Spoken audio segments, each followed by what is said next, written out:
everyone, and welcome to another minisode of the investigation game. This week I'm with Leah. Hello. In her home. This is my house. We're doing like a little workman cribs kind of thing this week. So nice. We're gonna show you guys around. No, I'm kidding. no, we're not. Because we had to like rearrange to make this happen. So no, like As we're pre-construction on this home. So no, we are not taking a look. I guess we could do it before and after, right?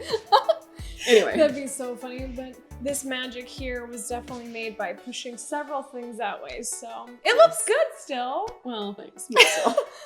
Okay. And if you hear anything like a shovel, there's people working outside because, you know, like we've got some handyman projects going outside and he decided to start right outside the window, but we'll just go with it. There's that and a little bit of barking. A little bit of dogs. ASMR for yeah. a little bit of ambiance. Right. So we are at Leah's house this week because, as we all know, there is the coronavirus going on and Tulsa has told businesses to shut down for the time being. So we're working remotely, and so I know we said we weren't going to talk about the coronavirus, and we're not. I would love to touch on how this time when you have to work remotely, like what it's made you think about with your business and how you handle things, and what things that you already do that made it easier, and how you had to like maneuver things. And So let's start the timer so we can. Are we ready? Yes, I'm ready. Here we go. So whenever I first started working with forensics, I really just started off with like, I remember my mom and this like headhunter saying like, what's the worst that could happen if you just started a business? And I remember thinking, well, I would just go get a job. And so it seemed pretty low risk. I shared a house with like 3 other girls. And so we had really low overhead, and I was like, yeah, I can just work from my dining room table. But what's interesting, and I didn't realize this till last night when I was thinking about what we were going to talk about. And I think that it kind of worked in my favor in this situation because I think I was always afraid it wasn't going to work. My business wasn't going to work. So I needed to make sure we had as little overhead as possible. I didn't want paper files. I didn't want like phone systems. I didn't want things that would like tie me to a location. And so from the very beginning, we've been paperless. We use voice over IP phones that like, even when we're not at the office, you can use the app and still, you know, it looks like you're calling from our offices. And so we just really started harnessing, technology to kind of make this better. And then now it's just worked out really great because I don't feel like we've really skipped a beat other than actually having to pack everything up and then getting set up at our houses. Yeah, which is what we did today. Right. Okay, so when you heard that businesses were starting to shut down, how do you feel like that affected our business and how you're handling it and how you're handling all the different projects we're working on too? Yeah, so, you know, the majority of our business historically has been what we call billable projects or even fixed fee projects, but it's based on our hours working on a forensic accounting engagement, data sleuthing, or fraud investigation, or some sort of damages calculation. And, as soon as we started hearing like courts are shutting down, then I just remember driving into the office on Monday and we were supposed to talk about some of our services and just we're constantly evaluating and improving our processes, right? And so we were supposed to talk about that on Monday at our creativity workshop, which we can talk about in a minute. And I just remember thinking like, who wants to talk about this if the courts are shutting down?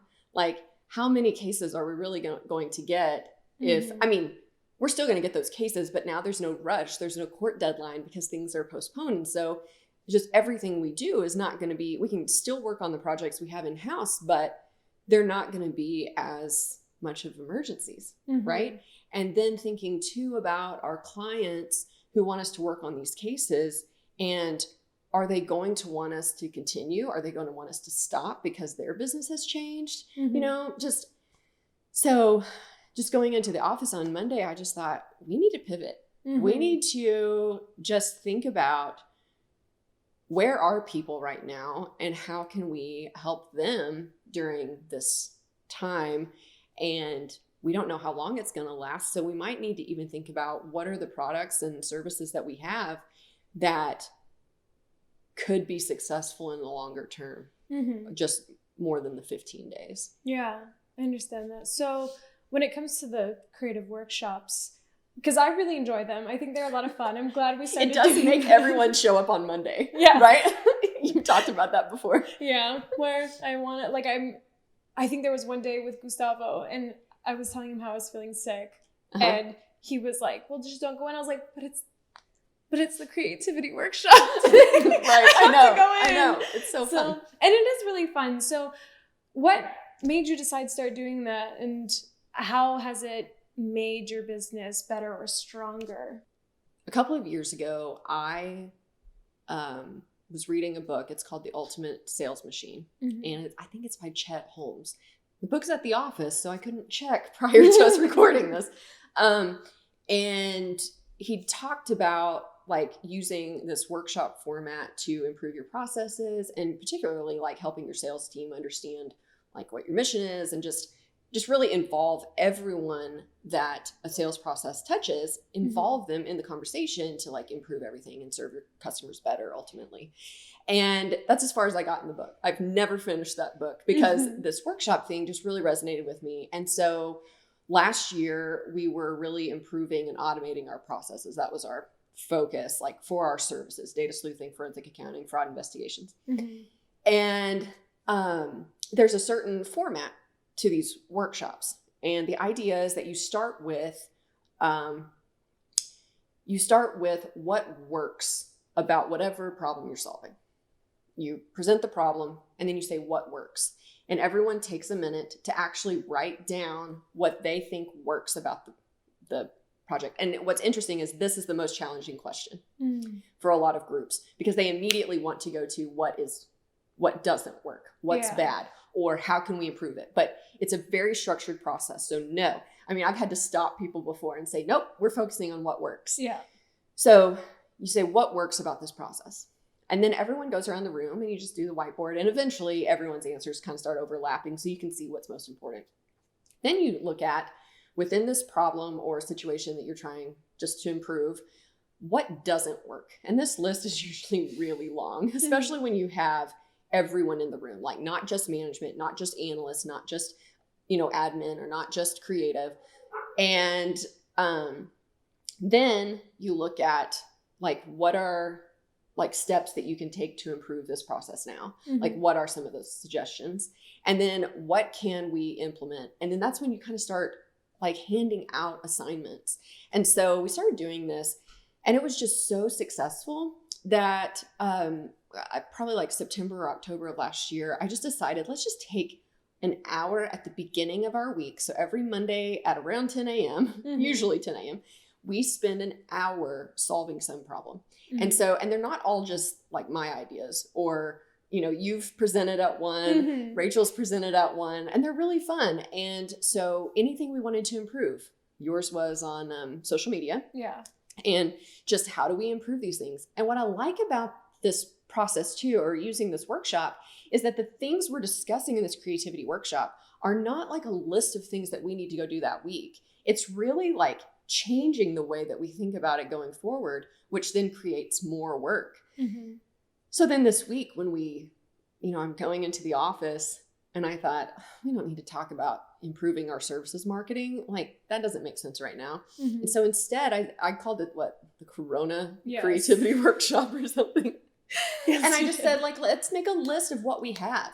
So find money and divorce. We have the investigation game. We were already working on the investigation game home version. Like, you don't have to be an accountant to play it. We had all these different things we were already working on. So we just started making a list and just looking at, during this time, if this lasts for a long time, even if it doesn't, how can we better serve our customers, our clients, our listeners? How can we make these things better? And oh my goodness, did we not create enough work for ourselves for probably the rest of the year? And then in the middle of all that, we got to still work our cases.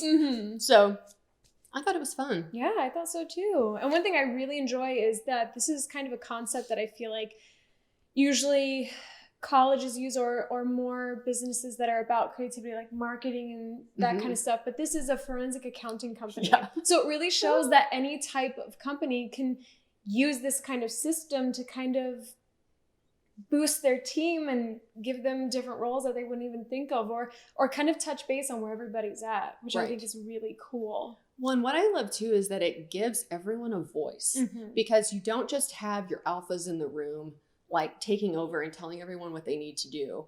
Like everyone has a voice.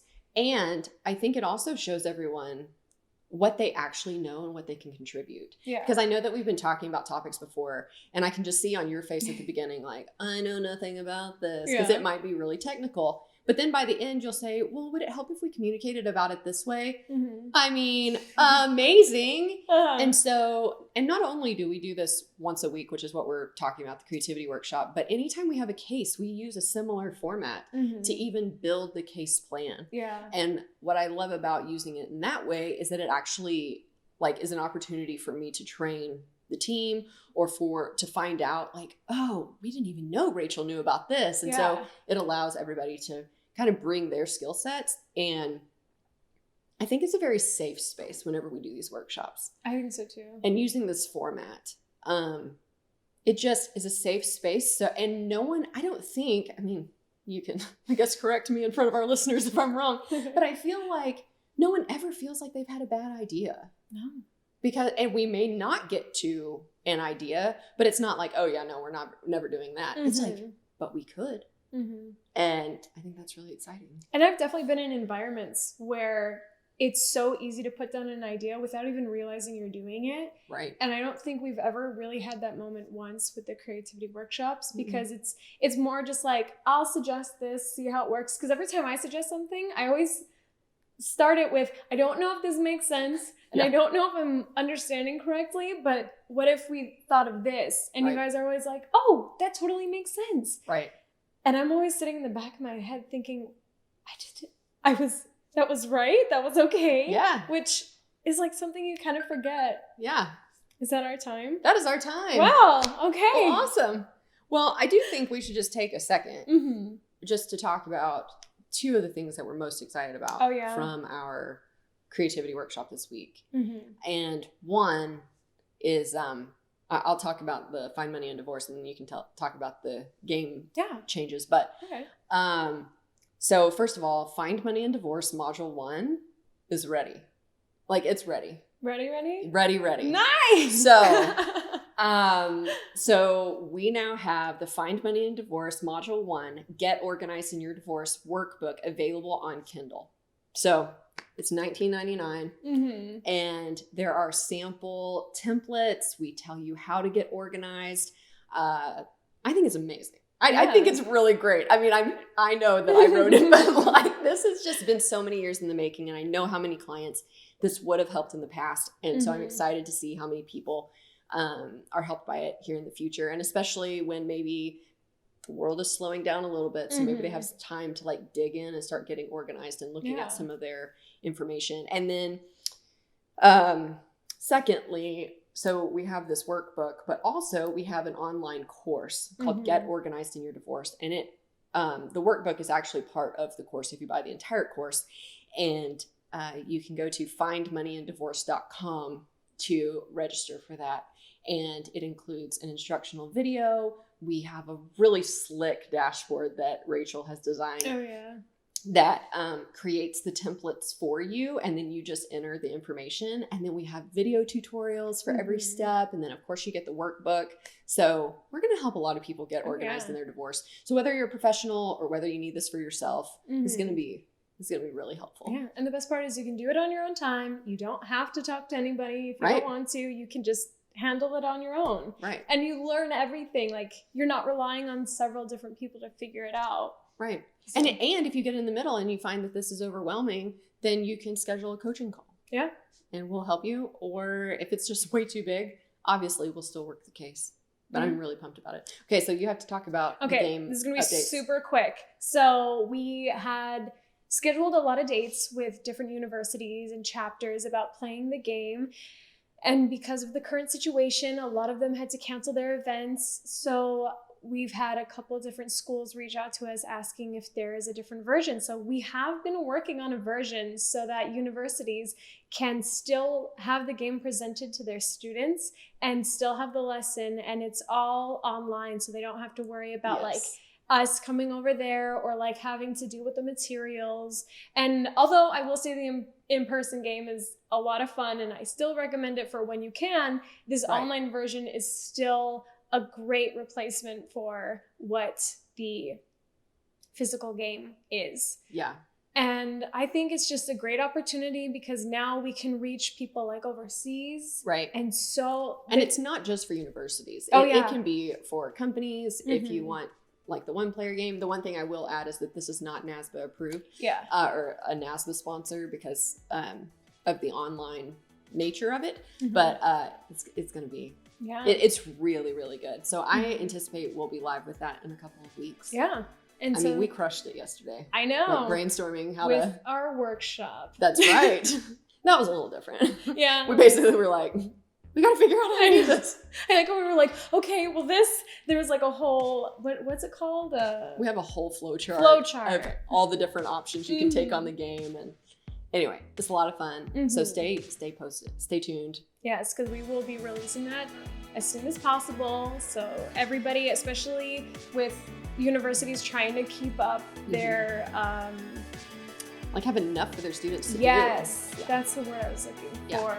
Keep a schedule. So so stay posted, keep up with our social media and stuff, and we'll let you guys know when it's out. Yeah. Thanks so much.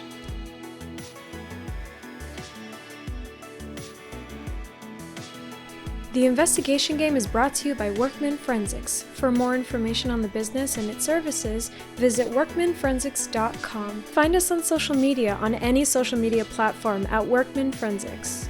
If you have any questions, comments, concerns, or topic ideas, please email us at podcast@workmanforensics.com. Thanks for listening.